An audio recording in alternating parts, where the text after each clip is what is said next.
encouragement from your seniors and well-wishers is exactly what you need. Yeah. Thank you. We love you, Acyuta Gopi. We need you. I love being here. It is the life of my life, quite honestly. I look forward to all of these Ekadashi lectures. And sometimes I'm in anxiety, and sometimes I'm in grateful anxiety, and sometimes I'm in all kinds of different feelings, but I'm always looking forward to it. And so it keeps my mind on Ekadashi even throughout the 2 weeks in between. So I'm really grateful to always kind of be thinking about service. What do we do next? Where are we going to go next? What adventure? Like what's happening? So thank you, thank you, thank you. Om Ajnanatimirandasya Gyananjana Shalakaya Chakshurunmilitam Yena Tasmai Shri Guruve Namah. Shri Chaitanya Manobishtam Shtapitam Yena Bhutale Swayam Rupa Kadamayam Dadati Swapadantikam. Nama Om Vishnupadaya Krishna Prashtaya Bhutale Srimate Bhakti Vedanta Swaminiti Namine. Namaste Saraswati Deve Gauravani Pracharine Nirvishesha Shunyavadi Paschatya Deshatarine. Jaya Shri Krishna Chaitanya Prabhu Nityananda Sri Advaita Gadadhara Shivasadi Gaura Bhakta Vrinda. Hare Krishna Krishna Krishna Hare Hare, Hare Rama Rama Rama Hare Hare. Vancha kalpatarubhyascha kripa sindhubhyev cha patitanam pavanebhyo vaishnavebhyo namo namah. So as I was saying, I was in a little bit of some transcendental anxiety. There were almost too many things going on prior to this Ekadashi. You know, what do we speak about? We had Sita Navami, we had the appearance day of Sita Devi, we had Janava Mata's appearance day all on the same day, disappearance day of Madhu Pandit. We are in the midst of Chandan Yatra. We have Rukmini Dwadasi is coming tomorrow. And then there's Nishringa Chaturdashi coming. So who do we speak about? What happens? And so I was really kind of looking, I'm like, there's like 6 different things that and topics that you could speak about. How do you decide? Or which one do you say, okay, well, we're gonna leave aside this one, and then we'll talk about this one, or we'll leave aside these 2 and talk about these 4. Like what do we do? And I prayed to Ekadashi Devi. And then I read the glories of this Ekadashi, and then I thought, we're going to talk about Ekadashi. It's not often that we come together and we read the glories of the Ekadashi in these lectures. And so I'm going to do that. And we'll talk about the treasure of association. Because I feel like that is such a theme for any and all devotees. One of the most important things for all of us is the treasure of association and how it is possible for that association to change our lives. And so we will use that as a thread to combine all of these wonderful mystical things that have occurred for us. So we can start with the glories of Mohini Ekadashi. Sri Yudhishthir Maharaj said, O Janardhan Krishna, what is the name of the Ekadashi that occurs during the light fortnight, Shukla Paksha, of the month of Vaishak, April-May? What is the process for observing it properly? Kindly narrate all of these details to me. The Supreme Personality of Godhead, Lord Krishna, replied, O blessed son of Dharma, what Vasishta Muni once told to Lord Ramachandra, I shall now describe to you. Please hear me attentively. So I feel as though, how fortunate is Yudhishthir to be able to sit sometimes in a garden, sometimes in an assembly room, sometimes even in his own private chambers, and be able to ask Krishna any question you like. And so many of these Ekadashis begin with Yudhishthir asking Krishna, can you please tell me what's happening? Tell me a way to make my life better. Tell me a way where I can soothe my heart and my mind from so many things that are happening in the world, in my own life. Imagine if we had the ability to sit beside Krishna and just ask him any question we like. And Krishna is never exasperated, right? He's never feeling like exhausted from all of these questions. He just patiently, "O Emperor of the world, O blessed son of Dharma," who is his own cousin.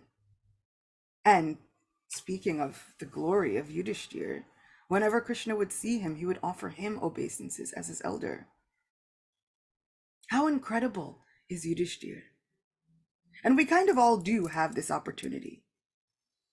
Because of the blessings of Srimad Bhagavatam, because of the blessings of Srila Prabhupada, we can sit beside Krishna at any moment and ask him any question that's weighing on our minds or our hearts and receive an answer. Sometimes it's not the answer that we want, but we'll receive an answer through the mercy of Shastra, which I was kind of ruminating on for the past few weeks and realizing that whenever I read Shastra, I want to be reminded that Shastra's on my side. Shastra's not there to condemn me. Even if I feel called out, Shastra's on my side, actually.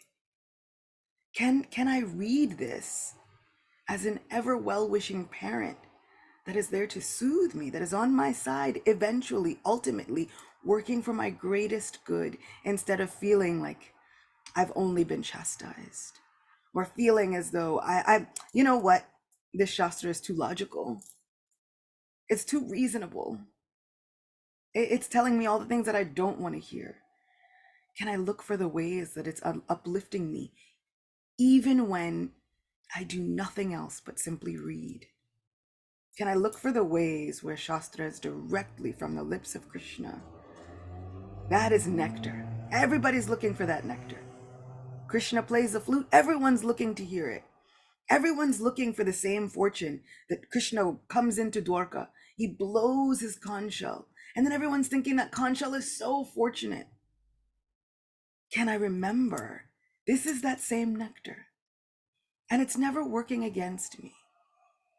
So this is Yudhishthir's fortune. This is our fortune. So Lord Ramachandra asked Vashishta Muni, "O great sage, I would like to hear about the best of all fasting days, that day which destroys all kinds of sins and sorrows." Now imagine, Lord of the universe is asking for a way to soothe his own suffering. Well, this is clearly a symptom of the material world. God is now looking for a way to alleviate suffering. And isn't that all of us? We are looking for a way to alleviate our suffering. And then sometimes we feel really bad about it. Why should I be looking for a way to alleviate my suffering?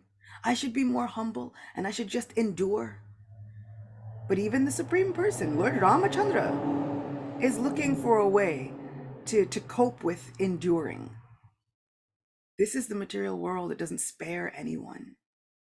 Not even if you are the most spiritual person, not even if you are the supreme personality of Godhead, you are not spared the trials and the tribulations. So now let's see what happens when Lord Ram looks for a way to relieve them. "I have suffered long enough in separation from my dear Sita," who happened to be kidnapped at that point. So Lord Ram had lost his wife due to the machinations of a 10-headed demon king named Ravan. And so Ram says, "I wish to hear from you about how my suffering can be ended." The sage Vashishta replied, "O Lord Ram, O you whose intelligence is so keen, simply by remembering your name, one can cross the ocean of the material world. You have questioned me in order to benefit all of humanity and fulfill everyone's desires. I shall now describe that day of fasting which purifies the whole world." Many times I get asked the question, do I really believe this? Many people say, you really think that there's just one day You observe some sort of penance or tapasya, some sort of willing self-sacrifice, right? You take up a fast on that day and you really think that this is supposed to clear all sins, burdens, all kinds of things in the heart. My answer is these holy days reciprocate with you in the way that we approach them. So it will work if you think it works. And if you do not think it works, it may not work the same. Like the potency might be a little bit lacking. I have heard from many spiritual teachers that when you go to receive an Ayurvedic treatment, they will give you the treatment, but you also need to be able to ingest it. Right? You need a tonic to be able to help you ingest it. Otherwise, the potency might not be so strong. You take all the herbs that you want, but if you can't ingest them, it doesn't work. So now we have the tonic of our spiritual teachers to help us ingest and obtain the full potency of these fasting days. So the answer is really simple. It depends on us. It works if we have faith that it works. So I have faith. I have full faith that these days work. Even Ram had faith that they would work. How incredible is this? Lord Ram had so much faith in Ekadashi, in a fasting day, in something that could alleviate his suffering and his sorrow, that he risked so much just to ask. And how incredible it is. Like what would be available to us if we had the courage to ask? Sometimes we think, oh, I shouldn't trouble these people. I shouldn't ask. Maybe we should. Maybe we should unburden our hearts. Maybe we should say, going through such a sorrowful time, I'm having a rough time. I'm suffering. Can you devotees help me? They say that you're so dear to the Lord. Can you help me? This is what begins Srimad Bhagavatam. Sages all getting together and saying, can you help? Oh Shanaka, oh Sutta, can you help? Oh Shukadev Goswami, can you help us? We are ready to observe a yajna, a spiritual sacrifice. For 1,000 years, we are ready. But now we're not sure if that sacrifice is enough. Can you help? We don't know where to turn anymore. And then somehow, the solution is simple. All of these great sages and spiritual seekers and knowers of divine knowledge come together and they say, the solution is simple. Simply hear about faith. Hear about the ways that God interacts with all of us. This gives us solace. So sometimes we have to have the courage to simply ask, be honest that we are going through a rough time. It doesn't make us strange or off the beaten path. It actually seems as though that's part of the journey. We have to have off days. Otherwise, it seems like it's not like legitimate, it's not, you are not a certified spiritual seeker if you've only had good days. Because Bhagavad Gita came about because Arjuna was having a bad day. Srimad Bhagavatam came about because all of these people were having bad days. Ramayana, Mahabharata, all of the best spiritual texts, epics, poems, histories happened because someone was having a bad day. And they had the courage and the wherewithal to say, it's me. I'm the one having the bad day. Can someone help me? So now Lord Ram has taken it upon himself. He's taken up this mantle of being completely honest. He is suffering in the absence of his wife, which, let me just say, for 4 months of a rainy season, he sat in a cave. He wouldn't eat. He wouldn't sleep. He simply chanted her name and he cried. So this is how we get to weave in the birth appearance of Sita Devi in with this Ekadashi. Good, we've done that. O Ram, that day is known as Vaishak Shukla Ekadashi, which falls on Dwadasi sometimes. It removes all sins and is famous as Mohini Ekadashi. Truly, O dear Ram, the merit of this Ekadashi frees the fortunate soul who observes it from the network of illusion. Therefore, if you want to relieve your sufferings, observe this auspicious Ekadashi perfectly, for it removes all obstacles from one's path and relieves the greatest miseries. Kindly listen as I describe its glories, because for one who even just hears about this auspicious Ekadashi, the greatest sins are nullified. And again, our spiritual truths are reciprocal. So as long as we believe it does, it does. So now I encourage us all to, sometimes, we don't think about having to turn on our lungs to make them work, or having to make sure that, like this morning I was having like camera mic issue. I had to make sure that it was turned on and plugged in correctly, but we don't have to do that with our lungs, right? That work is conspicuous by its absence. We don't have to try. But with our faith, sometimes it's like a muscle we haven't used in a long time. So we have to turn it on. So I encourage us all, let's turn on that faith muscle. Let's stretch it out. Let's make sure that it's working. Let's make sure that it's engaged, focusing correctly. Let's just be receptive to the blessings that this Ekadashi has to offer us. Sometimes it is as simple as saying, okay, I surrender, in that I will now receive all of these blessings that the Lord wants to bestow upon me. I'm no longer going to tell Krishna, you can't make this happen. I will no longer forcibly reject the Ekadashi blessings. So for one who simply hears about it, the greatest sins are nullified. On the banks of the Saraswati River, there was once a beautiful city named Bhadravati, which was ruled by King Dutiman. O Ram, that steadfast, truthful, and highly intelligent king was born in the dynasty of the moon, Chandravansh. In his kingdom was a merchant named Dhanapala, who possessed a great deal of wealth of food grains and money. He was also very pious. Dhanapala arranged for lakes to be dug, sacrificial arenas to be erected, and beautiful gardens to be cultivated for the benefit of all the citizens of Bhadravati. He was an excellent devotee of Lord Vishnu and had 5 sons: Suman, Dutiman, Medavi, Sukriti, and Drishtabuddhi. So there was a king named Dutiman, and then this Dhanapala merchant named one of his sons Dutiman. It's a great name. Unfortunately, his son Drishtabuddhi was always engaged in greatly sinful activities, such as sleeping with prostitutes and associating with similar degraded persons. He enjoyed illicit sex, gambling, and many other varieties of acts aimed at gratifying the senses.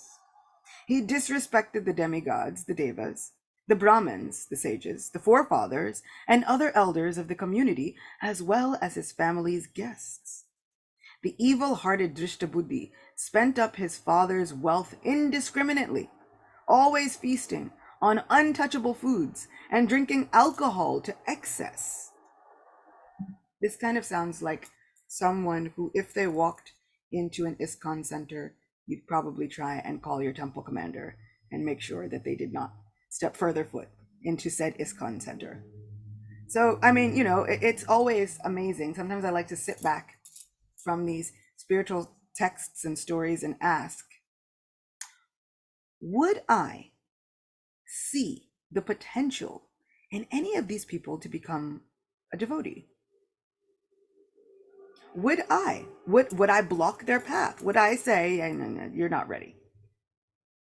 We have the example of Jai and Vijay. They happen to guard the gates of Vaikuntha, the spiritual abode of Lord Vishnu. And once upon a time, as we know, 4 young boys arrived at the gate and said, "We wish to see Lord Vishnu." They said, "You boys can't possibly see the Lord."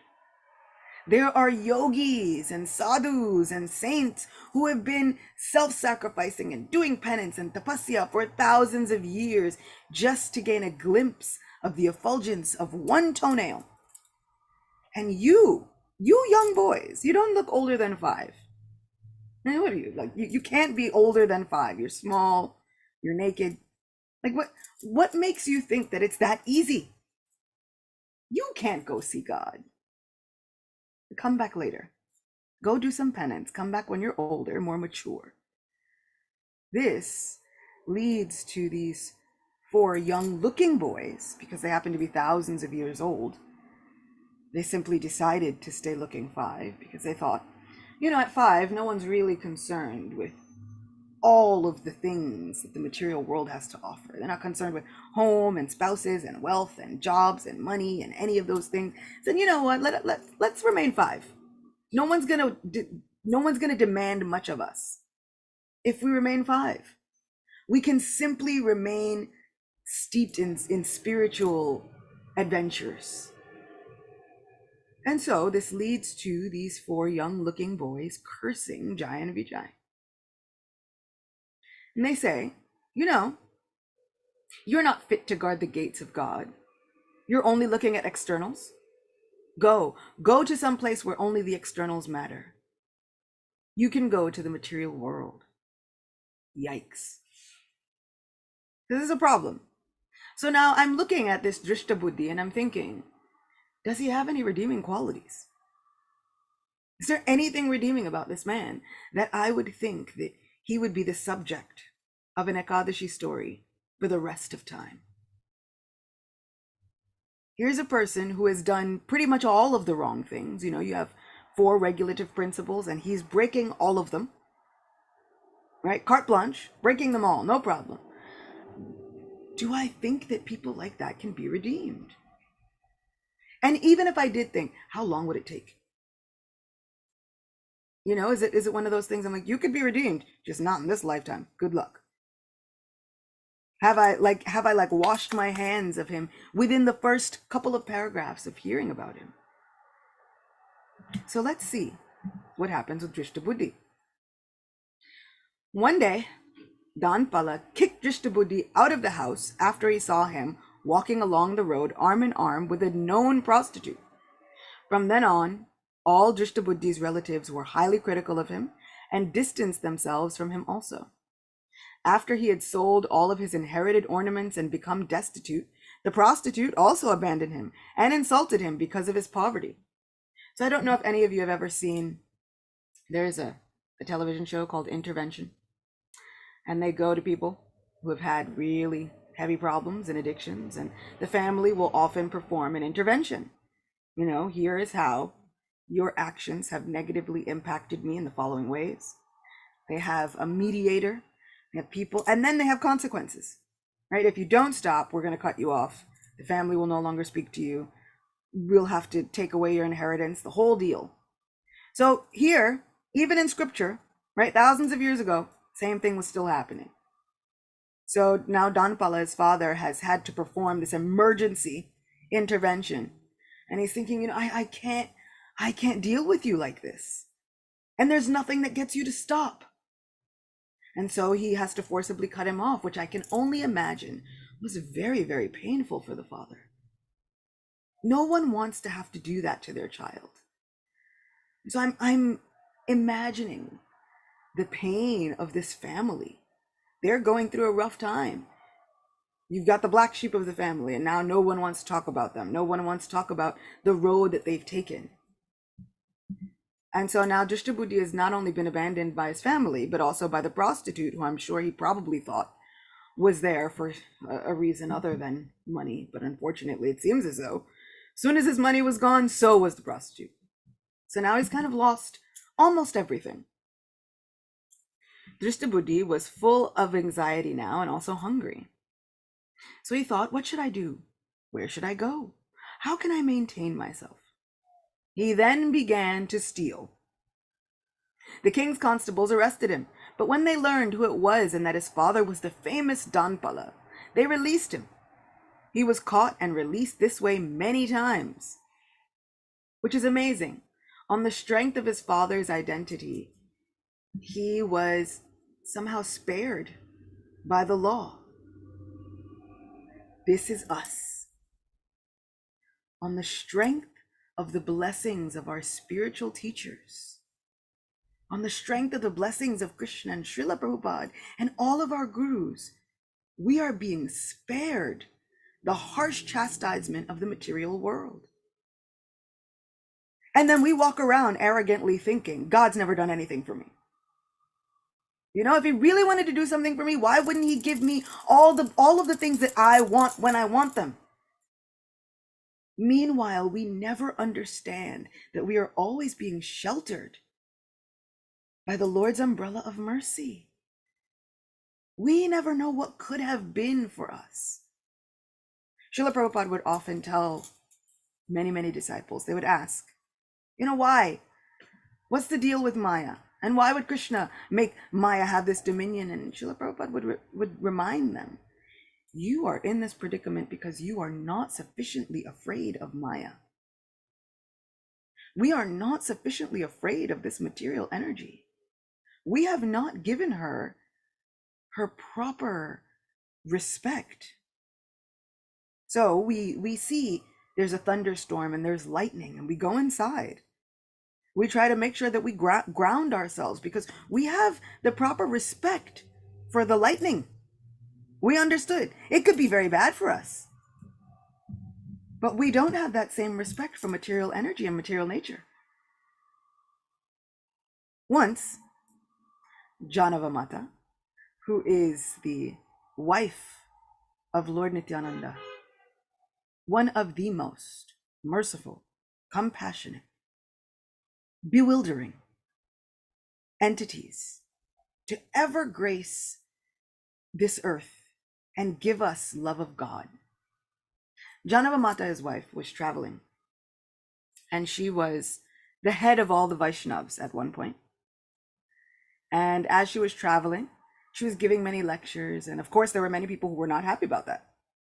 And so there was a band of thieves that thought to kill her and steal whatever wealth and riches there were. And as they were going and thinking about this plan, they were so close to executing it. And just as they were going to execute this plan, the goddess Durga appears before them, very angry, with a trident, very upset. She says, you have all been worshiping me for so long, but now you think to kill Janavamata? Can't you see that she and I are one and the same? You can't understand that she is the origin of me, the same worshipful Devi that you have been worshiping all of this time. How dare you? Go and seek shelter from her and never think to complete this plan ever again. The thieves had to go. They had to go and seek her blessings, and they had to go and admit that they were thinking of the wrong thing, and then never, ever continue with that plan ever again. So if you notice, we've snuck in Janava Devi's glories now. So we've been living under the shelter of mercy. We haven't had to have Durga Devi come face to face with us and tell us how foolish we are. We have, in a way, whenever material nature sits us down and reminds us of how great we are not. Can we see it as, oh, Krishna decided to remove a little bit of the covering just so that we understand how he has been sheltering us. The same way that Drishta Buddhi was let off the hook countless times by the king, saved from the harsh reactions of the law. Does he learn yet? Because this is all of our stories, isn't it? Drishta Buddhi is all of us. We've been doing anything and everything. So let's see, does he learn yet? So he was caught and released in this way many times, but at last, sick of his arrogance and total disrespect for others and their property, the ill-mannered Drishta Buddhi was apprehended, handcuffed, and then beaten. After whipping him, the king's marshals warned him, "O evil-minded one, there is no place for you in this kingdom." So kicked out of the family, now kicked out of the kingdom. However, Drishta Buddhi was freed from his tribulation by his father, and immediately thereafter entered the dense forest. He wandered here and there, hungry and thirsty and suffering greatly. Eventually, he began killing the jungle animals, the lions, deer, boars, and even wolves for food. Always ready, in his hand was his bow. Always on his shoulder was his quiver full of arrows. He also killed many birds, such as chakoras, peacocks, ankas, doves, and pigeons. Now, see, I'm not one for that, although I do feel like in New York that might be a little bit of a blessing. We have so many pigeons. I have several that were outside my window just a second ago. Like they were just these morning doves, and they were pigeons, and they come, they often listen to Krishna Katha. Sometimes they try to build a nest on my AC, and then sometimes I try to tell them, I'm like, okay, go on now. You should go. Because they also carry with them all kinds of like mites and little insects and stuff. I'm like, I don't want those. So, he was killing all of these things, which sometimes we hear is a little bit of crowd control. But Drishtabuddhi was living in the way that most Americans live, right? The demand was greater than the supply. And for what? Could you really eat all of these things? So he slaughtered many species unhesitatingly of birds and animals to maintain his sinful way of life, the sinful results accumulating more and more each day. On account of his previous sins, he was now immersed in an ocean of great sin that was so relentless that it appeared that he could not get out. And that's the tangled web. Sometimes the reaction to the sinful activity is that we're caught up in more sinful activity. The reaction is that we're now caught up in this tangled web, and it seems as though we're in an ocean of sin and suffering and we can't get out. Who will save us? Who will even hear us if we cried out at that point? Who would care? Drishtabuddhi was always miserable and anxious, but one day, during the month of Vaishak, by the force of some of his past merit, he chanced upon the sacred ashram of Kundinya Muni. The great sage had just finished bathing in the Ganges river, and water was dripping from him still. Drishtabuddhi had the great fortune to touch some of those droplets of water that were falling from the great sage's wet clothing. Instantly, Drishtabuddhi was freed from his ignorance, and his sinful reactions were reduced. Offering his humble obeisances to Kondinya Muni, Drishtabuddhi prayed to him with joined palms, O great Brahmana, please describe to me some of the atonement I may perform without too much endeavor. I have committed so many sins in my life, and these have now made me very poor. So he's so humble, so desperate, but not too desperate to put in, with not so much endeavor. Like, let's be real, let's be honest. I want to perform something, but don't make it too hard, because I don't have that much faith in myself. This is us every Ekadashi. Oh dear Lord, please help us, but don't make it too hard. This is where the buckwheat tortillas and the almond flour tortillas come in. We're going to do this, but I still need something. Almond flour really does win on Ekadashi, by the way. My sister has made some almond flour cakes that made me rethink things. It made me think twice. Is this really Ekadashi? This is almost too good. I don't know. This is too good. So she's done some magic, Krishna has given her some magic in the spoons and in the bowls and the pots, and it works. So we are all living Drishtabuddhi's situation. Lord, give us something, but not too much endeavor. Let's see if the sage laughs at him and tells him to go home. The great Rishi replied, O son, listen with great attention, for by hearing me, your life will change, and you will become free of all your remaining sins. In the light fortnight of this very month, Vaishak, there occurs the sacred Mohini Ekadashi, which has the power to nullify sins as vast and weighty as Mount Sumeru. If you follow my advice and faithfully observe a fast on this Ekadashi, which is so dear to Lord Hari, you will be freed from all the sinful reactions of many, many births. So not only could he be freed from the reactions of that one birth where he had done a lot, friends, he was doing the most, but many births? Hearing these words with great joy, Drishtabuddhi promised to observe a fast on Mohini Ekadashi according to the sage's instructions and direction. O best of kings, O Ramachandra Bhagavan, by fasting completely on Mohini Ekadashi, the once sinful Drishtabuddhi, the prodigal son of the merchant Dhanapala, became sinless.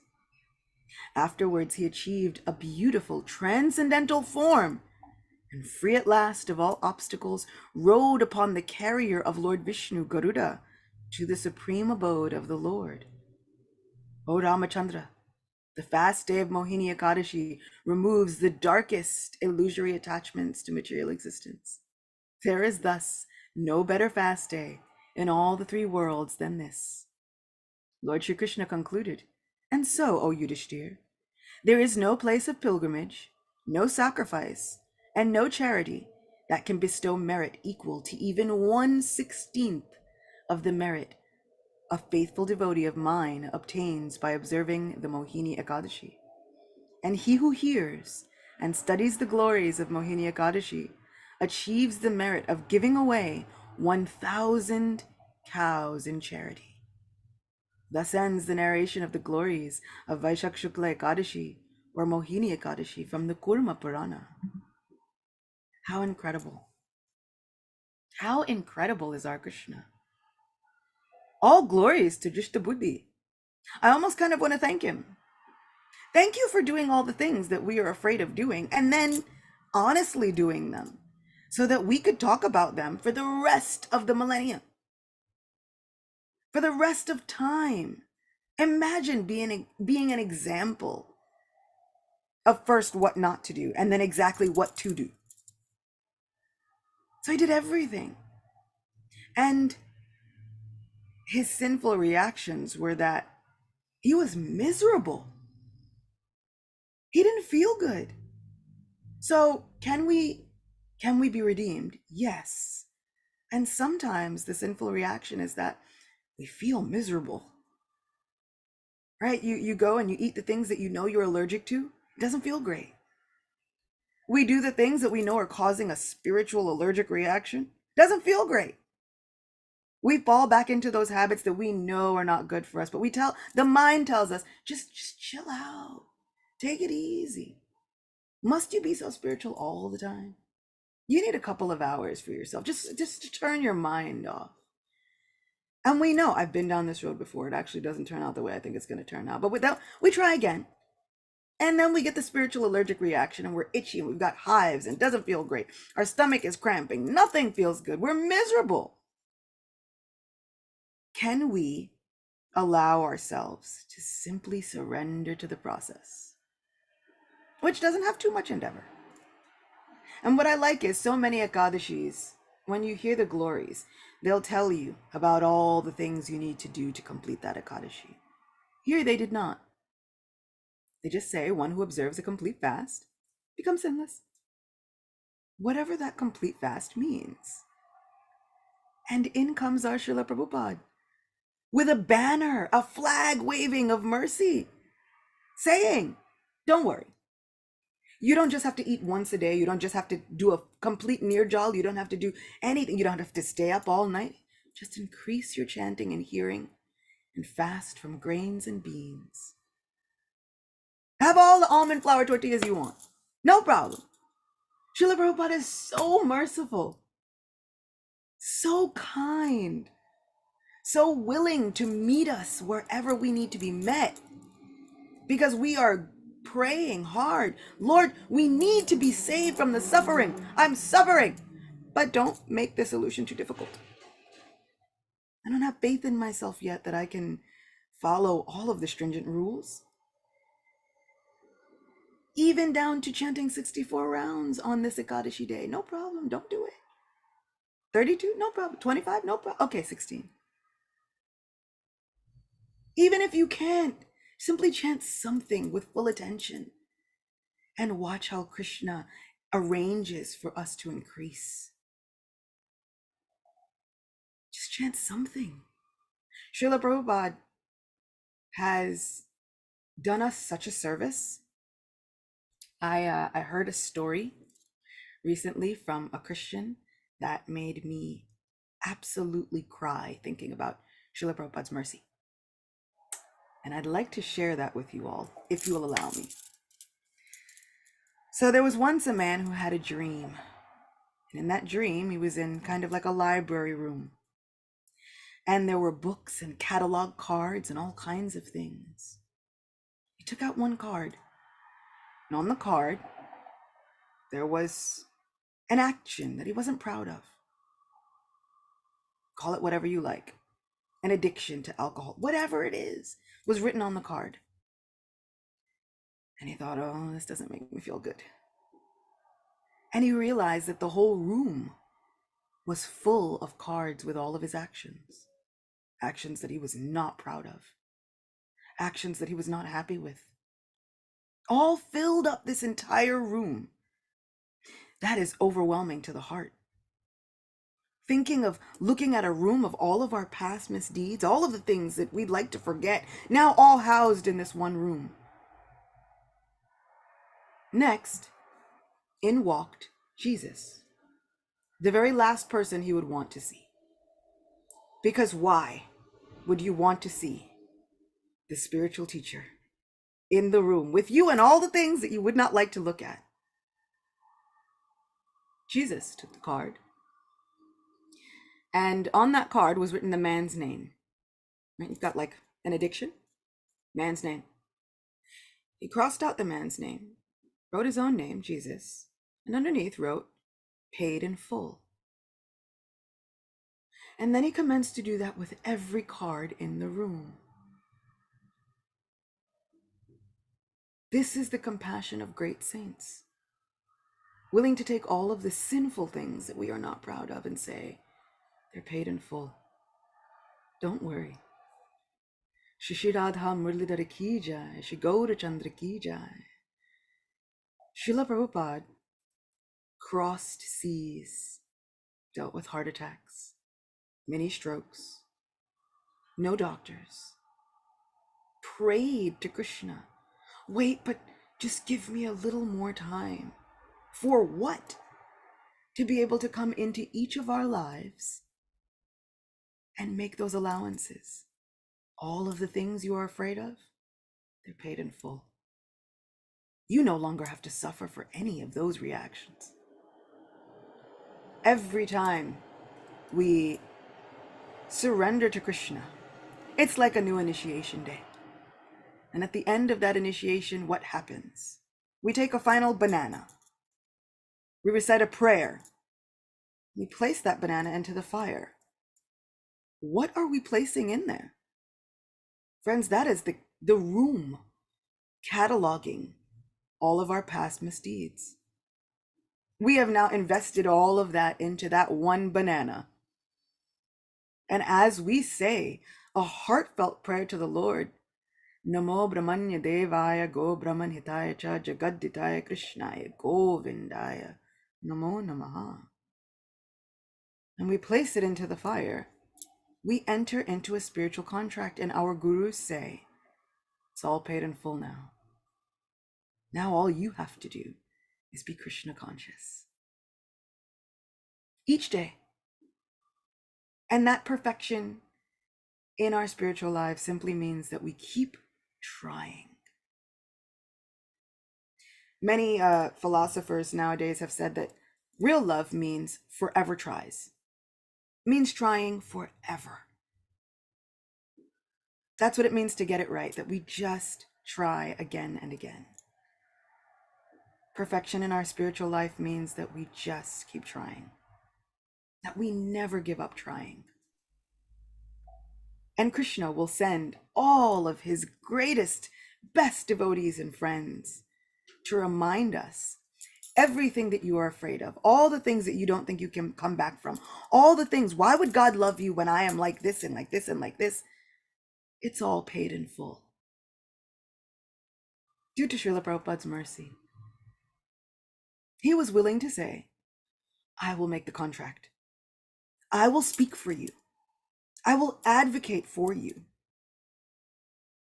And I often think when we are standing in front of material nature, who is a judge, she is very, a very harsh critic.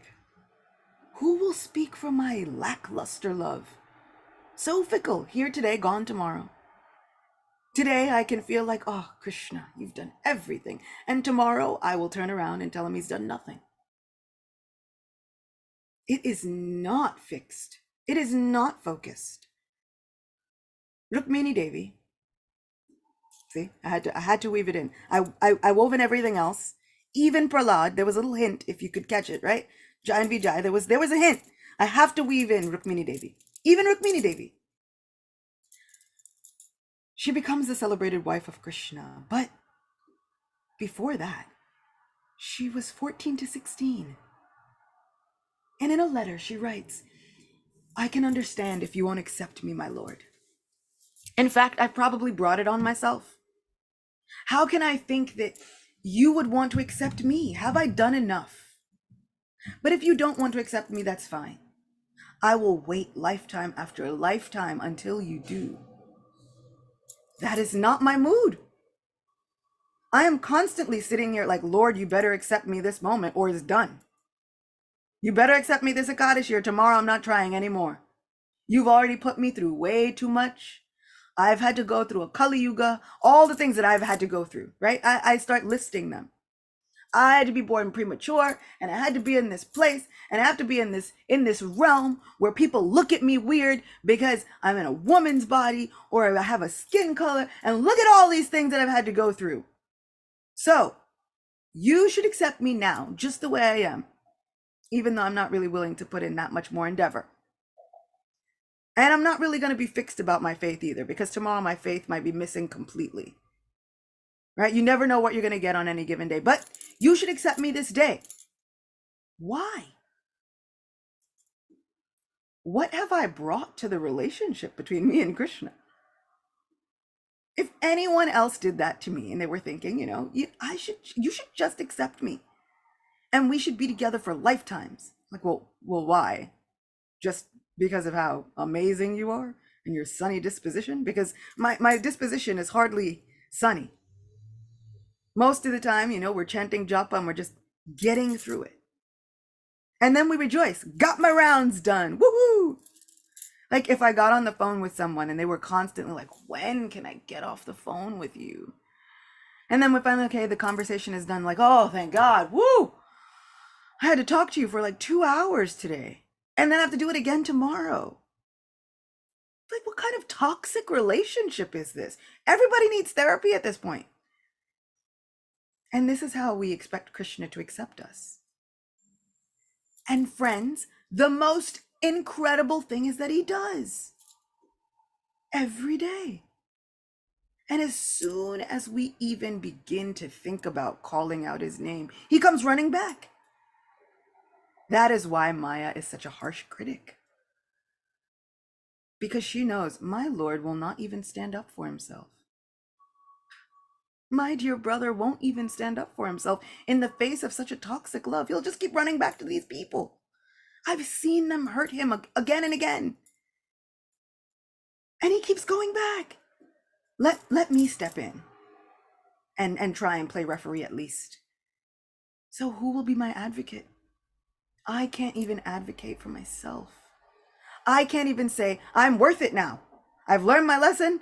I'm on the straight and narrow. I'm worth it now. I can't even say that with confidence. Srila Prabhupada will come and say it with confidence. He believes that I'm worth it now. Why? Why?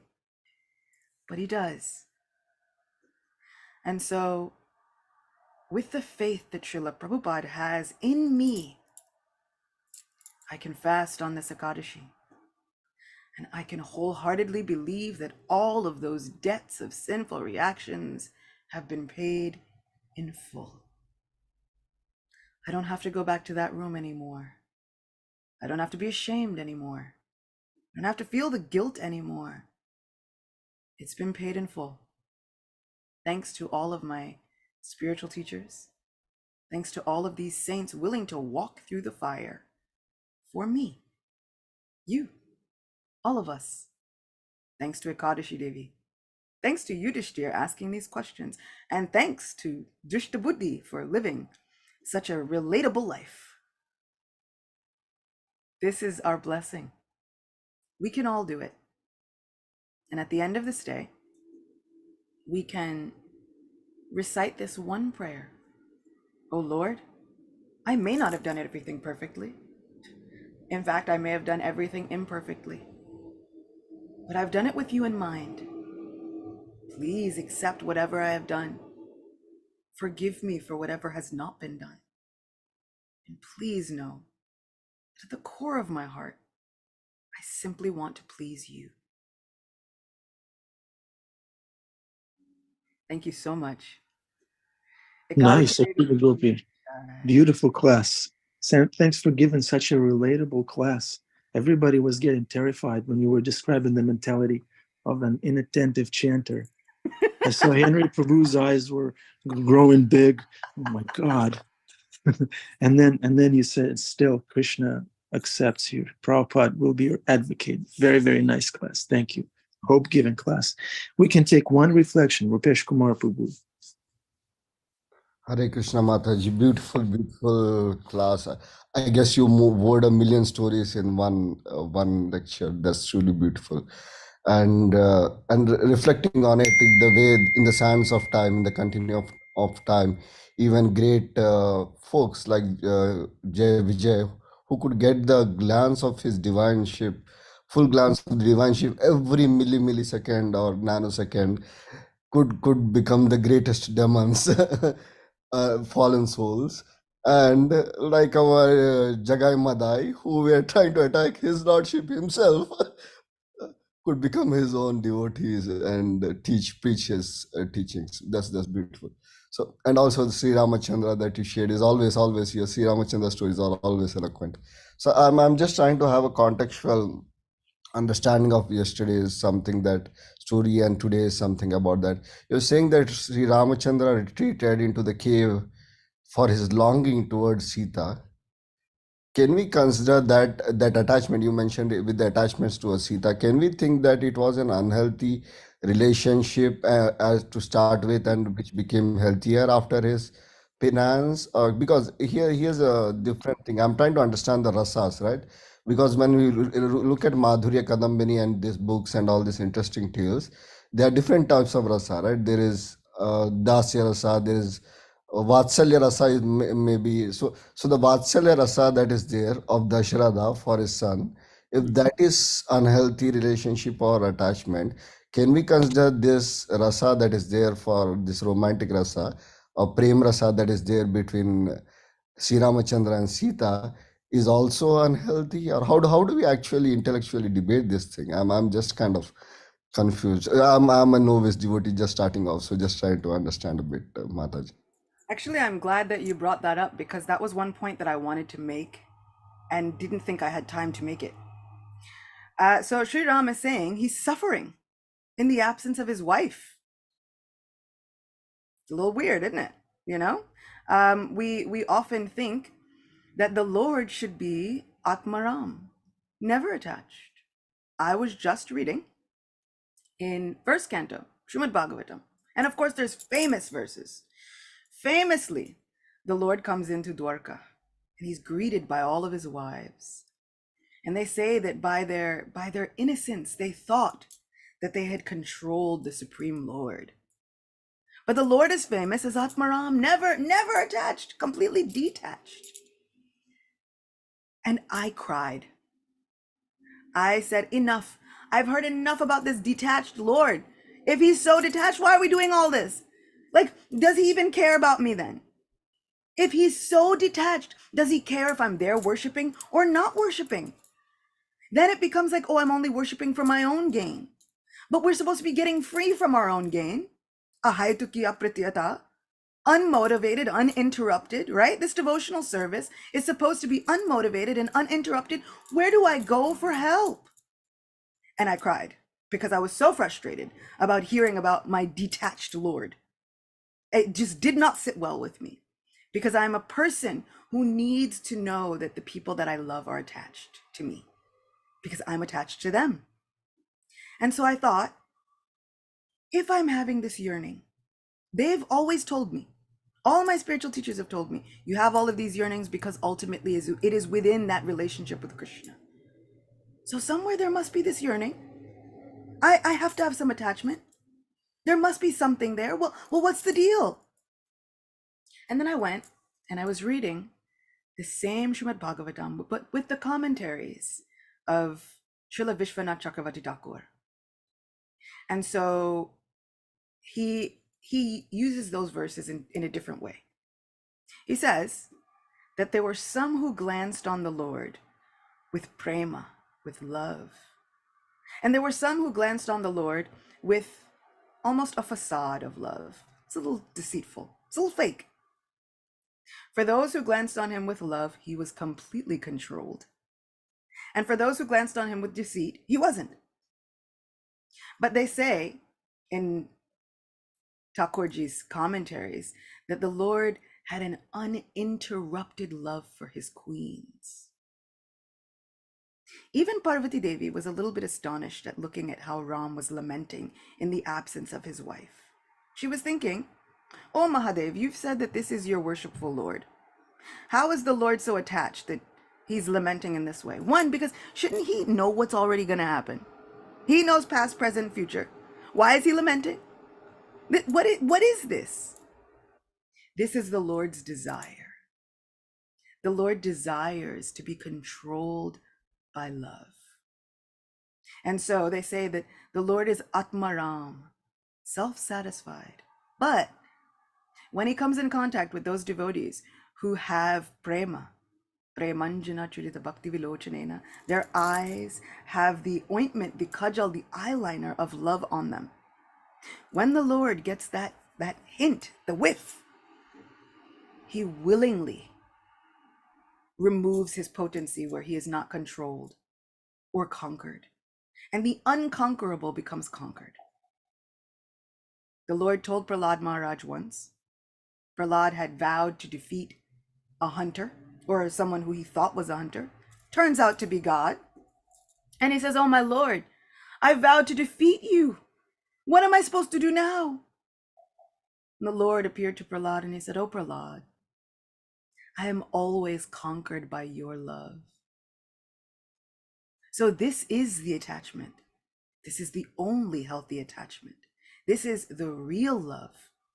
What we are dealing with here is a very poor, distorted reflection.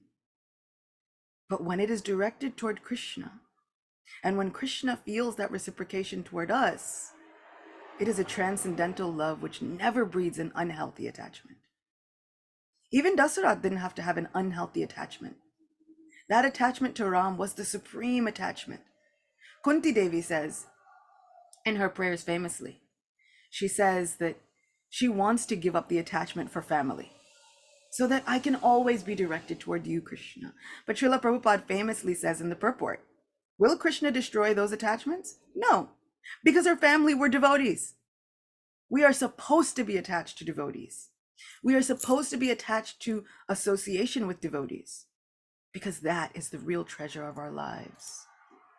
In the 4th canto of Srimad Bhagavatam, Lord Shiva himself says that this association is the greatest gift.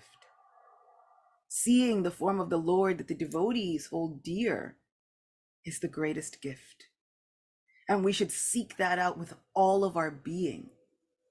So the attachment that Ram and Sita had for one another is not a material attachment. If it were, then we could say, well, maybe there's some unhealthy things in there. But because this is an attachment built on prema, not kam, it is built on prema, which is undying, which is uninterrupted, which is more extraordinary than we have words for. It is never unhealthy. That is the one place, our spirituality is the one place where we should risk it all for love, where we should fall head over heels, where we should jump in. Because within prema and within transcendental love, there is also responsibility and accountability. The Lord is not looking to take advantage of us, to exploit us because of our love. The Lord is not looking at us as though we are weak because we are in love. That is not a weakness there. that prema becomes the greatest strength because of the responsibility, because of the accountability. Sri Ram was ready to do whatever Sita asked him. And there was responsibility. Sita goes through a seeming trial by fire. Spoiler alert. He goes and he has to get back his kidnapped wife. And when he sees her again, she has to walk through fire to prove that she is pure. But that's not actually why. Our saints and our acharyas tell us that this was not actually Sita. This was a shadow version of Sita, whose name was Vedavati. Looked just like Sita, but she took Sita's place so that Sita would not be manhandled by a demon, so that Sita would not spend 10 months, almost a year, in the kingdom of this demon. And so Vedavati, this expansion of Sita, took her place. And so Ram had taken a vow. This is where that responsibility and accountability comes in. He says, I will only have one wife. I'll never even glance on another woman. And so when he sees the shadow of this Vedavati coming, he understands, this is not my Sita. When she goes through the fire, Vedavati goes and hangs out with Agnidev in the fire. And then Agnidev brings Sita back. I've kept her safely. Please, my lord, take your wife. So this attachment is the only healthy attachment, really. It is the attachment that we can base our lives around. And it gets scary because we think, but is that even possible? We think it's supposed to be possible between devotees with Krishna in the center, but is it really possible? My own scars internally tell me it can't be. Everyone will want to exploit me. I've been so disappointed. Krishna can't do this. It is possible. It takes a lot of work. It takes a willingness to endeavor, but it is possible. And when that prema happens, the Lord develops a transcendental greed, Gaur Govinda Maharaj says. And this transcendental greed is the same greed that causes Lord Nrsingadev to look at Prahlad Maharaj and think, this little boy had so much love and respect for his father. Where's my father? Lord Nrsingadev appeared from a pillar. And so he looks at this pillar and he thinks, that's my parent? I can't have any loving relationships with the pillar. But the Lord is hungry, greedy for loving relationships. And so now the Lord develops a greed. And if we notice, after the pastime of Lord Nrsingadev, when the Lord appears, he has parents.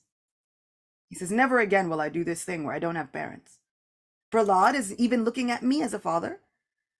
And he's looking at me with such love in his eyes. I'm his protector. I'm his father. I'm his everything.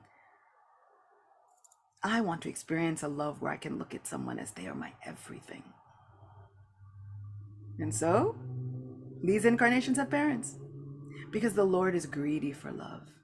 He is attached and conquered and controlled by love. And so my heart was very much consoled. I stopped crying. I figured out a way to be Krishna conscious again. And I had hope. My Lord that I am attached to is not detached from me. He's not detached from any of us. The good news on this Ekadashi is that he is so attached to all of us that he will be in transcendental anxiety for us at any given moment. When we are going through hardships, our Lord is in anxiety. The same way the Lord was in anxiety thinking about Sita is the same way he thinks about all of us. So it is not unhealthy. It is the most healthy. It is the most transcendental attachment. And I urge all of us, myself included, I use this as a reminder, get more attached. Today is the day. It is a perfect day. Get more attached. Get as attached as you can. And then when you think, I've gotten as attached as I can, get more attached. Because the Lord will reciprocate and he will be even more attached to us. Beautiful. Unbelievable, Acyuta Gopi. Really, really a great story of Vedavati, the hidden story. Finally, you shared it with us, Mataji. Really a beautiful story after a long, long time. And thanks for sharing that. I don't know if Krishna would have born to me or Rama would have born to me, I would have ever let go him to any other place, forget a forest. Right? How do we let that sun go? Oh my goodness. And interestingly enough, since you mentioned that Vatsalya, after Narasimha avatar and all of this, Sri Rama avatar is the first avatar that he takes where he enjoys the Vatsalya ras, even before Krishna avatar. That's right. He wants parents. He wants that love. Beautiful. Hare Krishna Mataji, truly blessed. Always sweet to talk to you. Hare Krishna. Okay. Okay, thank you very much, Acyuta Gopi, for addressing our concerns and fears that Krishna doesn't care. Krishna cares. Krishna loves us. He's there for us. He wants us to turn to him. Thank you, Acyuta Gopi. Thank you. Thanks, everyone, for participating in this class. We invite you to live under the umbrella of mercy. Get out of the tangled web of our karmic reactions for things our mind is choosing for us. It's unbelievable. It's not even us. So come, we have tortillas for you. Don't go anywhere. Krishna is there. He wants you here. Thank you very much, Acyuta Gopi. Beautiful class as always. Happy Ekadashi to all the listeners. Scarlett, Hemangi, thank you for turning on your cameras. Darshan of the devotees. Yes, Andrea. Darshan of the devotees. Henry, Prabhu, Poppy, C. Amrita Kishori, Didi, Justi, William Prabhu and family, Bruce Prabhu, Yogeshwari, Dana Krishnas, Radharani. Thank you for sticking around, dear devotees. Suzanne, Susanna, Sharmila Devi, Prema Vinodni, Didi, Rupesh Kumar. Beautiful question. Like Parikshit Maharaj. Very nice question. Leslie, Pink Yogi of Harlem, Dan Akeli Prabhu. Thank you. We love you all dearly. Krishna loves you. He cares. And have a wonderful Ekadashi. Hare Krishna.